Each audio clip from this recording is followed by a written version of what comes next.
उत्पत्ति 1 सृष्टिको वर्णन। आदिमा परमेश्वरले आकाश मण्डल र पृथ्वी सृष्टि गर्नुभयो। पृथ्वी आकार बिनाको र शून्य थियो, अथाह समुद्रमाथि अन्धकार थियो र परमेश्वरका आत्मा पानीमाथि परिभ्रमण गर्दै हुनुहुन्थ्यो। अनि परमेश्वरले भन्नुभयो, उज्यालो होस्। तब उज्यालो भयो र परमेश्वरले उज्यालोलाई हेर्नुभयो, त्यो असल थियो। उहाँले उज्यालो र अँध्यारोलाई अलग अलग गर्नुभयो। परमेश्वरले उज्यालोलाई दिन र अँध्यारोलाई रात भन्नुभयो। साँझ पर्यो र बिहान भयो, पहिलो दिन। अनि परमेश्वरले भन्नुभयो, पानीका बीचमा एक क्षेत्र होस् र त्यसले पानीलाई दुई भाग गरोस्। परमेश्वरले सो बनाएर क्षेत्रमुनिको र माथिको पानीलाई अलग अलग गर्नुभयो। तब त्यस्तै भइहाल्यो। परमेश्वरले यस अन्तरिक्षलाई आकाश भन्नुभयो। साँझ पर्यो र बिहान भयो, दोस्रो दिन। अनि परमेश्वरले भन्नुभयो, आकाशमुनि भएको पानी एक ठाउँमा जम्मा होस् र ओबानो भूमि देखा परोस्। तब त्यस्तै भइहाल्यो। परमेश्वरले ओबानो भूमिलाई पृथ्वी भन्नुभयो र जम्मा भएको पानीलाई समुद्र भन्नुभयो। अनि परमेश्वरले हेर्नुभयो, त्यो असल थियो। अनि परमेश्वरले भन्नुभयो, भूमिले वनस्पति, बिउ हुने बोट बिरुवाहरू र आआफ्नो किसिमको बिउ हुने फल फल्ने वृक्षहरू पृथ्वीमा उमारोस्। तब त्यस्तै भइहाल्यो।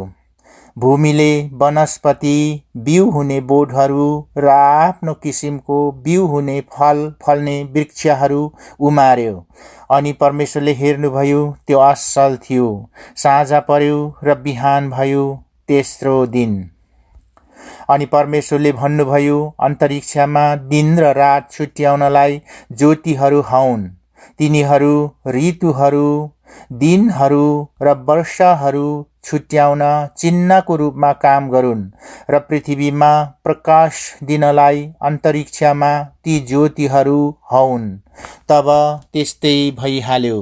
अनि परमेश्वरले दुई विशाल ज्योतिहरू बनाउनुभयो। ठुलो ज्योति दिनमाथि प्रभुत्व गर्न र सानो ज्योति रातमाथि प्रभुत्व गर्न। उहाँले ताराहरू पनि बनाउनुभयो। अनि परमेश्वरले पृथ्वीमा प्रकाश दिनलाई, दिन र रातमाथि प्रभुत्व गर्न अनि उज्यालो र अँध्यारोलाई अलग अलग गर्नलाई ती आकाशमा राख्नुभयो। अनि परमेश्वरले हेर्नुभयो, त्यो असल थियो।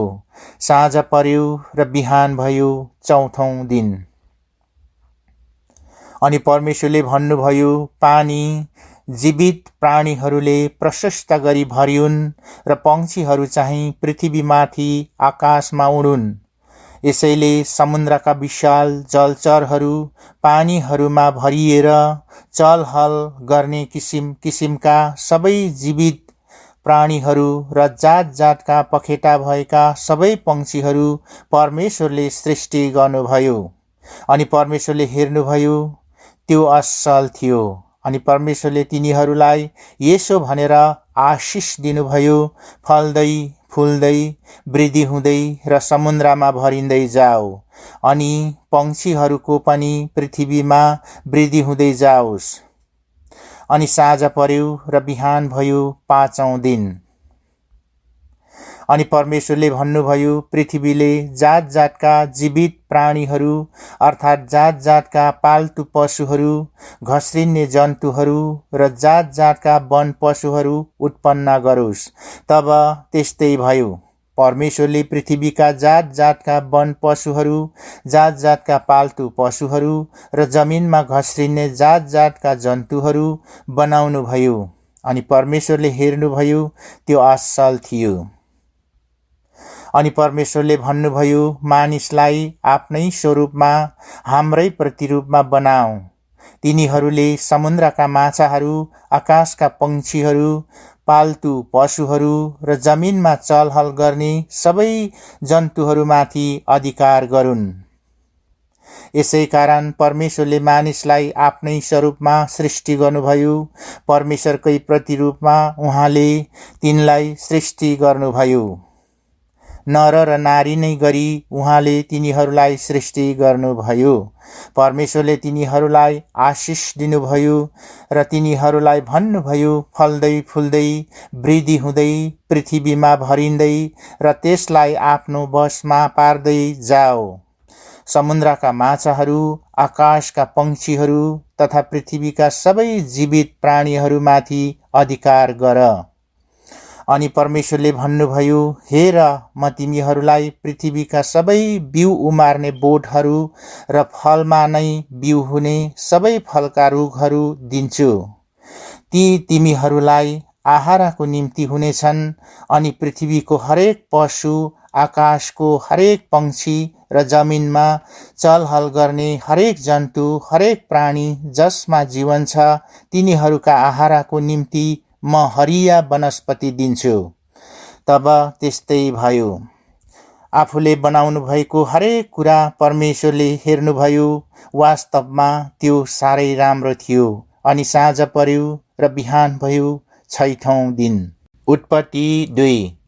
यसरी आकाश मण्डल र पृथ्वी र तिनमा भएका सबै कुरा बनाई सिद्ध्याए। आफूले गर्नुभएका काम 6औं दिनमा परमेश्वरले सिद्ध्याउनुभयो र 7औं दिनमा आफूले गर्नुभएका सबै कामबाट उहाँले विश्राम लिनुभयो। अनि परमेश्वरले 7औं दिनलाई आशिष दिनुभयो र त्यसलाई पवित्र तुलाउनुभयो, किनभने आफूले सृष्टिमा गर्नुभएका सारा कामबाट यसै दिनमा उहाँले विश्राम लिनुभयो। अदनको बगैँचामा आदम र हब्बा। आकाश र पृथ्वीका सृष्टिको वृत्तान्त यही हो।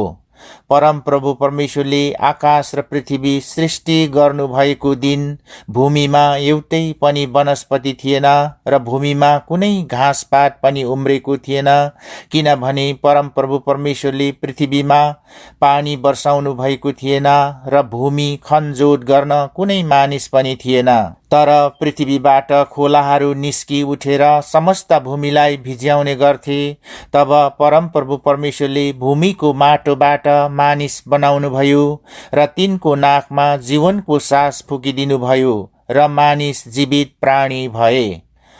परमेश्वरले पूर्वतिर अदनमा एउटा बगैँचा लगाउनुभयो र उहाँले बनाउनु भएको मानिसलाई त्यही राख्नुभयो। अनि हेर्नमा राम्रो र खानमा असल फल भएको हरेक किसिमको रुख परमप्रभु परमेश्वरले भूमिबाट उमार्नुभयो। उहाँले बगैँचाको बीचमा जीवनको रुख र असल र खराबको ज्ञान दिने रुख पनि लगाउनुभयो। बगैँचा भिज्याउनलाई अदनबाट एउटा नदी निस्किएको थियो र त्यहाँबाट छुटिएर त्यो 4वटा शाखा भएको थियो। पहिलो नदीको नाउँ पिसोन हो। यो त्यही नदी हो जुन हविलाको समस्त मुलुकमा बग्छ, जहाँ सुन पाइन्छ। त्यस देशको सुन असल हुन्छ।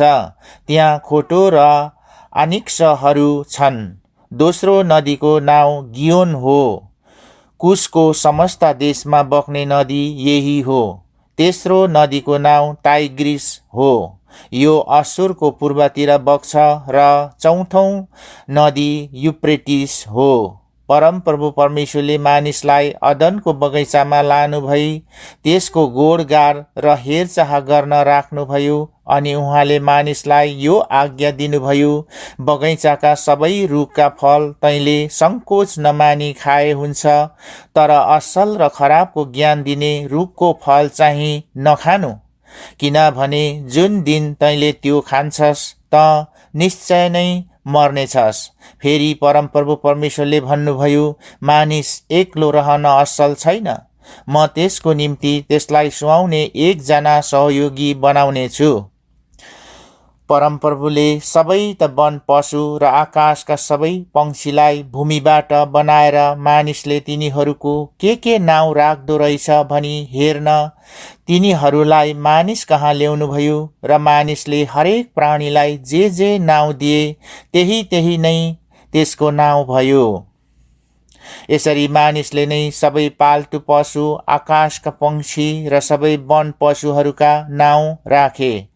तर आदमको निम्ति तिनलाई सुहाउँदो कोही सहयोगी पाइएन। यसै कारण परमप्रभु परमेश्वरले मानिसलाई मस्त निन्द्रामा पार्नुभयो र उनी निदाएको बेलामा उनका करङहरू मध्येको एउटा निकाल्नु भई त्यसको ठाउँमा मासु भरिदिनुभयो। जुन करङ परमप्रभु परमेश्वरले मानिसबाट निकाल्नु भएको थियो त्यसबाट एउटी स्त्री बनाउनु भई मानिस कहाँ ल्याउनुभयो। मानिसले भने, यो त मेरै हाडको हाड र मासुको मासु हो। तिनलाई स्त्री भनिनेछ किनभने तिनी पुरुषबाट निकालिएकी थिइन्। यसै कारण मानिसले आफ्ना आमा बुबालाई छोड्छ र आफ्नी पत्नीसँग मिलिरहन्छ र तिनीहरू एउटै शरीर हुन्छन्। मानिस र तिनकी पत्नी दुवै नाङ्गा थिए र लजाउँदैनथे। उत्पत्ति 3 मानिसको परीक्षा र पतन। परमप्रभु परमेश्वरले बनाउनु भएका वन पशुहरूमध्ये सर्प सबभन्दा धूर्त थियो। त्यसले स्त्रीलाई भन्यो, के परमेश्वरले तिमीहरूलाई बगैँचाको कुनै पनि रुखको फल नखानु भनी भन्नुभएको छ? स्त्रीले सर्पलाई भनिन्, बगैँचाका रुखहरूका फल हामी खान सक्छौँ, तर बगैँचाको बीचमा भएको रुखको फलको विषयमा परमेश्वरले भन्नुभएको छ त्यो चाहिँ नखानु र नछुनु, नत्र त तिमीहरू मर्छौ। सर्पले स्त्रीलाई भन्यो, तिमीहरू मर्दैनौ, किनकि परमेश्वर जान्नुहुन्छ कि जुन दिन तिमीहरू त्यो खान्छौ त्यही दिन तिमीहरूका आँखा खुल्नेछन् र असल र खराबको ज्ञान पाएर तिमीहरू परमेश्वर जस्तै हुनेछौ। जब स्त्रीले त्यस रुखको फल खानलाई असल र हेर्नमा रहर लाग्दो र बुद्धि पाउनलाई त्यस रुखको चाह गर्नुपर्ने रहेछ भनी देखिन्, तब तिनले त्यस रुखको फल टिपेर खाइन् र आफ्ना पतिलाई पनि दिइन् र उनले पनि खाए। अनि दुवैका आँखा खुले र नाङ्गै पो रहेछौँ भनी तिनीहरूले थाहा पाए। अनि अन्जिरका पातहरू गाँसेर आफ्ना निम्ति तिनीहरूले वस्त्र बनाए। अनि साँझपख परमप्रभु परमेश्वर बगैँचामा डुल्दै हुनुहुँदा तिनीहरूले उहाँको स्वर सुने र मानिस र उनकी पत्नी बगैँचाका रुखहरूका बीचमा परमप्रभु परमेश्वरको नजरबाट लुके। तर परमप्रभु परमेश्वरले मानिसलाई बोलाउनु भयो, त कहाँ छस्? उनले भने, मैले तपाईँको स्वर बगैँचामा सुने र म डराएँ, किनभने म नाङ्गै थिएँ र म लुकेँ। उहाँले सोध्नुभयो, त नाङ्गै छस् भनेर कसले भन्यो? जुन रुखको फल नखानु भनी मैले तँलाई आज्ञा दिएको थिएँ, के तैँले त्यो खाइस्? मानिसले भने, जुन स्त्री तपाईँले मलाई मसँगै रहन भनी दिनुभएको थियो त्यसैले मलाई त्यो रुखको फल दिई र मैले खाएँ। अनि परमप्रभु परमेश्वरले स्त्रीलाई भन्नुभयो, तैँले यो के गरिस्? स्त्रीले भनिन्, सर्पले मलाई छल गर्यो र मैले त्यो खाएँ। तब परमेश्वरले सर्पलाई भन्नुभयो, तैँले यसो गरेको हुनाले त सबै पाल्तु पशुहरू र सबै वन पशुहरू भन्दा ज्यादा श्रापित हुनेछस्। पेटद्वारा त हिँड्नेछस् र तेरो जीवनभरि तैँले माटो खानेछस्। तेरो र स्त्रीको बीचमा र तेरो सन्तान र स्त्रीको सन्तानको बीचमा म दुश्मनी हालिदिनेछु।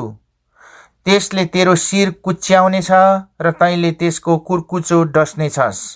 स्त्रीलाई उहाँले भन्नुभयो, तेरो सुत्केरी वेदना म ज्यादै गरी बढाइदिनेछु। दुःखसँग तैँले बालक जन्माउनेछस्।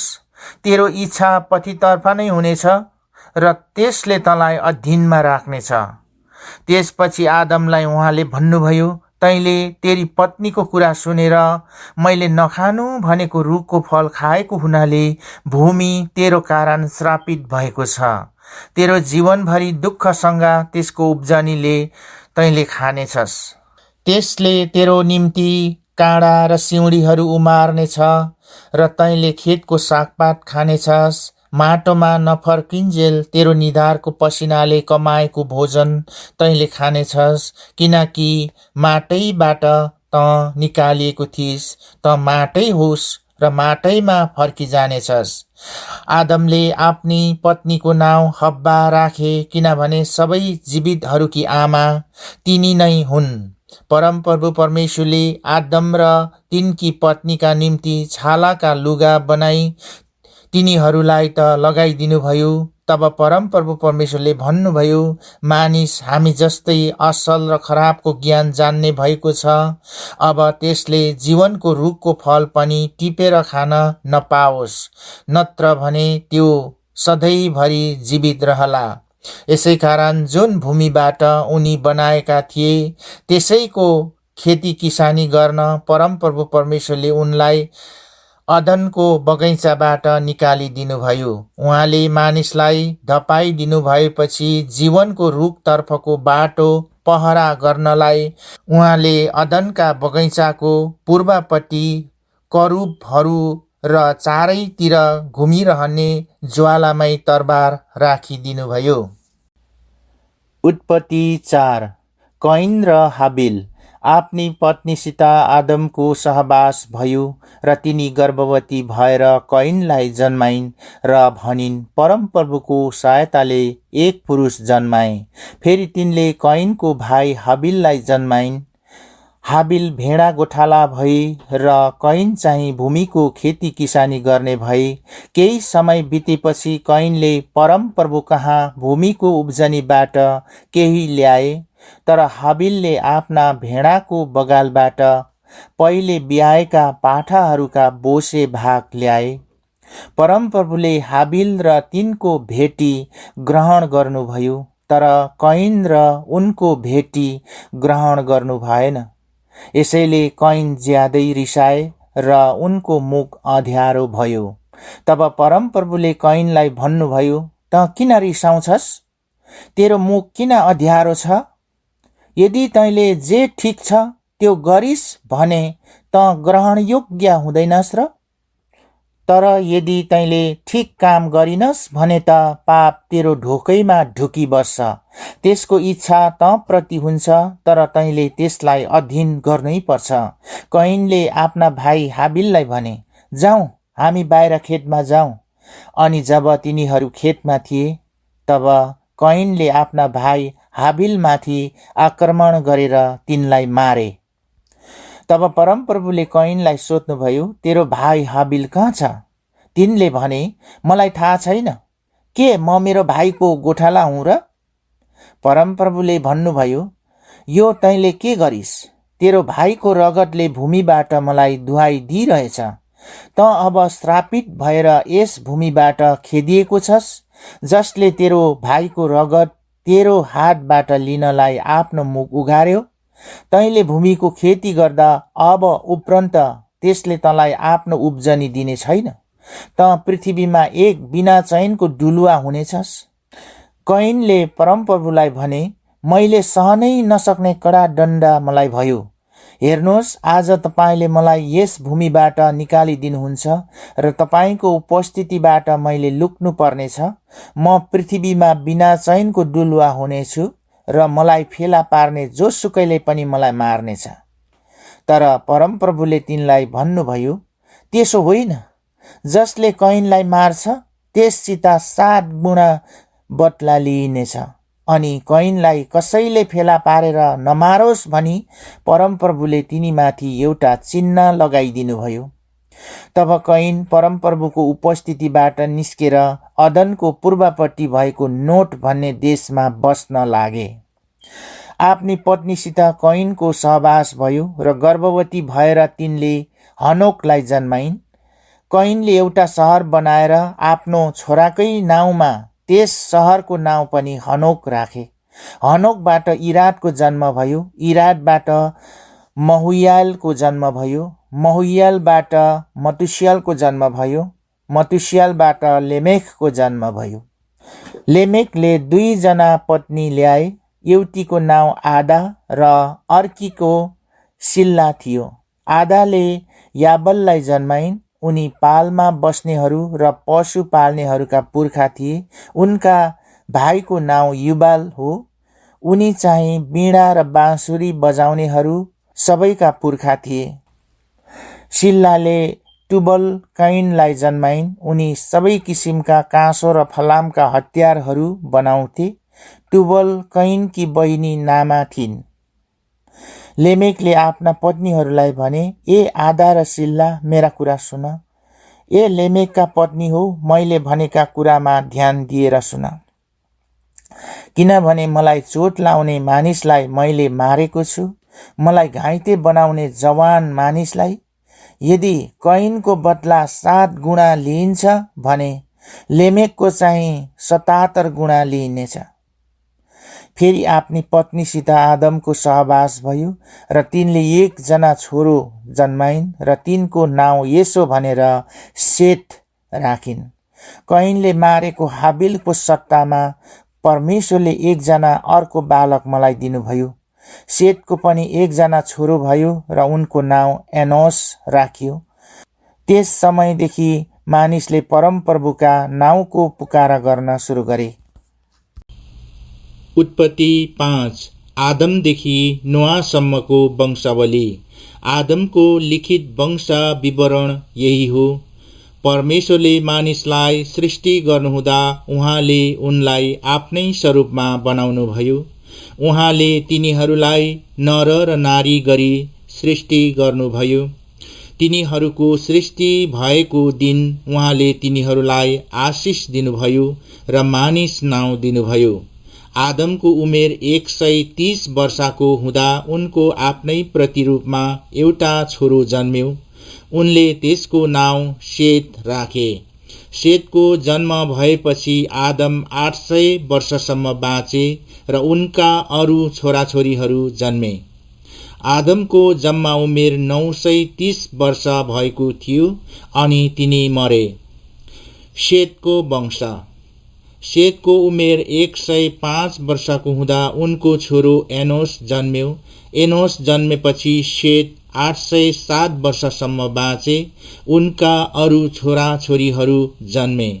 सेतको जम्मा उमेर 912 वर्ष भएको थियो अनि उनी मरे। एनोसको उमेर 90 वर्षको हुँदा उनको छोरो केनान जन्म्यो। केनान जन्मेपछि एनोस 815 वर्षसम्म बाँचे। उनका अरू छोराछोरीहरू जन्मे। एनोसको जम्मा उमेर 905 वर्ष भएको थियो अनि उनी मरे। केनानको उमेर 70 वर्षको हुँदा उनको छोरो महलालेल जन्म्यो। महलालेल जन्मेपछि केनान 840 वर्षसम्म बाँचे अनि उनका अरू छोराछोरीहरू जन्मे। केनानको जम्मा उमेर 910 वर्ष भएको थियो अनि उनी मरे। महलालेलको उमेर 65 वर्षको हुँदा उनको छोरो येरेद जन्म्यो। येरेद जन्मेपछि महलालेल 830 वर्षसम्म बाँचे। उनका अरू छोराछोरीहरू जन्मे। महलालेलको जम्मा उमेर 895 वर्ष भएको थियो अनि उनी मरे। येरेदको उमेर 162 वर्षको हुँदा उनको छोरो हनोक जन्म्यो। हनोक जन्मेपछि येरेद 800 वर्षसम्म बाँचे। उनका अरू छोराछोरीहरू जन्मे। येरेदको जम्मा उमेर 962 वर्ष भएको थियो अनि उनी मरे। हनोकको उमेर 65 वर्षको हुँदा उनको छोरो मतुसेल जन्म्यो। मतुसेल जन्मेपछि हनोक 300 वर्षसम्म परमेश्वरको साथ हिँड्दै रहे। उनका अरू छोराछोरीहरू जन्मे। हनोकको जम्मा उमेर 365 वर्ष भएको थियो। हनोक परमेश्वरको साथ हिँड्थे अनि उनी अलग भए किनभने परमेश्वरले उनलाई उठाइ लानुभयो। मतुसेलको उमेर 187 वर्षको हुँदा उनको छोरो लेमेक जन्म्यो। लेमेक जन्मेपछि मतुसेल 782 वर्षसम्म बाँचे। उनका अरू छोराछोरीहरू जन्मे। मतुसेलको जम्मा उमेर 969 वर्ष भएको थियो अनि उनी मरे। लेमेकको उमेर 182 वर्षको हुँदा उनको एउटा छोरो जन्म्यो। उनले येशो भनेर उनको नाउँ नोआ राखे। परमप्रभुले श्राप दिनुभएको भूमिको हाम्रो काम र परिश्रममा यसले हामीलाई शान्ति दिनेछ। नोआ जन्मेपछि लेमेक 595 वर्षसम्म बाँचे। उनका अरू छोराछोरीहरू जन्मे। लेमेकको जम्मा उमेर 777 वर्ष भएको थियो अनि उनी मरे। नोआ 500 वर्षको हुँदा उनको छोराहरू शेम, हाम र येपेत जन्मे।